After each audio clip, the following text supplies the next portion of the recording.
Next, we're going to hear from Peter Goldman. Peter has been doing forest advocacy for as long as I've been alive, and he's extremely knowledgeable. If you want to go into the depths, you can. Luckily, he's not going to do that because we're at a rally. He's going to tell us about kind of the state of forest policy issues today and what's happening in Washington. And I love how this shade is just coming in beautifully, so thanks for sticking around. Peter, you're up.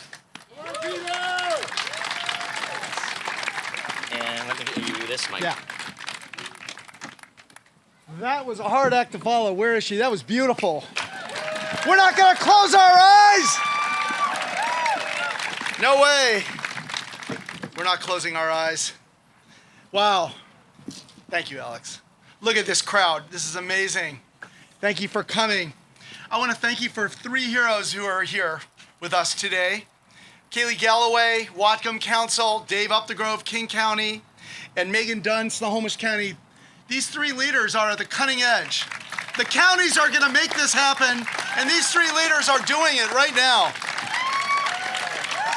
And believe me, they're taking a lot for it, too. I want to thank Alex Harris of Resources and Burrell and everybody at the Center for Responsible Forestry for organizing this rally. They're amazing. They're heroes. Never before has there been something like this. Do you care about protecting the 75,000 acres of our oldest remaining forests out of the 2 million? Do you care?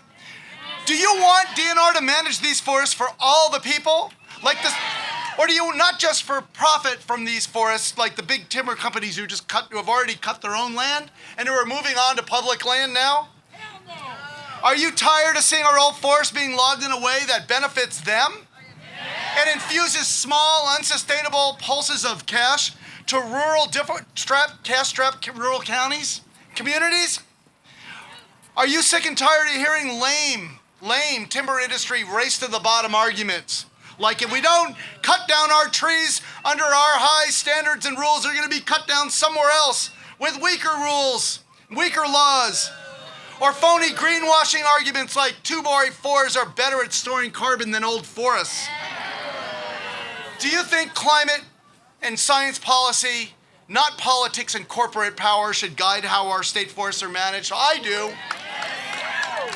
Do you want your political leaders to go back to work to find different, sustainable ways to support our rural counties, our rural school districts, our rural hospital districts, rather than just cut down our remaining trees and then what?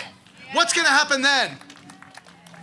1 year ago, in a case that I worked on for at least 10 years, July of last year, the state Supreme Court won. We had a major victory in the state Supreme Court. The court held that while their trusts, the state of Washington has the legal authority to manage the state forest in a manner that benefits both the beneficiaries and you, the people. They can do both. They don't have to do one at the exclusion of the other. That was huge. The court said the state could log or it could not log. We wanted to log some. We like wood, but it doesn't have to be this kind of logging. It doesn't have to be. Unfortunately, our leaders of DNR and our wannabe governor, Hillary Franz, is not listening to the court or you. Commissioner Franz is still operating under the legal premise that DNR has a legal duty to log whatever is not specifically by rule or law set aside for legal compliance with key laws like the Endangered Species Act, the Clean Water Act, the State Forest Practices Act, and all the other laws and policies. Everything else, fair game, cut it down. No way. She's closed the door to better logging methods, and she's been the timber industry's obedient puppet after they sued to kill Washington's meager state forest carbon credit program. Rolled over, hasn't done much to help us. She's taking every possible step, including siding with the timber industry in court to log the remaining 75,000 acres of soon-to-be old growth. No help from them at all. Folks, we have every right, scientific, moral, legal, and policy to ask DNR to manage our state forests for climate change. Period. Right Testify, lobby, and press your elected officials. Write emails to Commissioner Franz. Tell her to follow the science and to ditch the timber industry talking points. Tell her you can't imagine electing a governor who would cut down the last remaining 75,000 acres of old trees on state land for short-term benefit. Tell her this is her chance to fix one of the most archaic legacies of Washington state history. What was good 150 years ago, cutting down our forests to build our schools and institutions to support our county, doesn't work today. It's not needed. We can do better. The state timber sales program brings in a little over $150 million a year. This is a state with a $49 billion budget. $150 million a year across the state. That's it for this. We could replace that in a flash if we wanted to.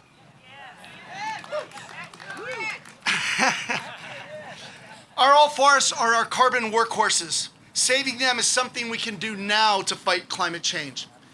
Let's not pit rural versus urban, rich versus poor, logger versus environmentalist, owl versus salmon.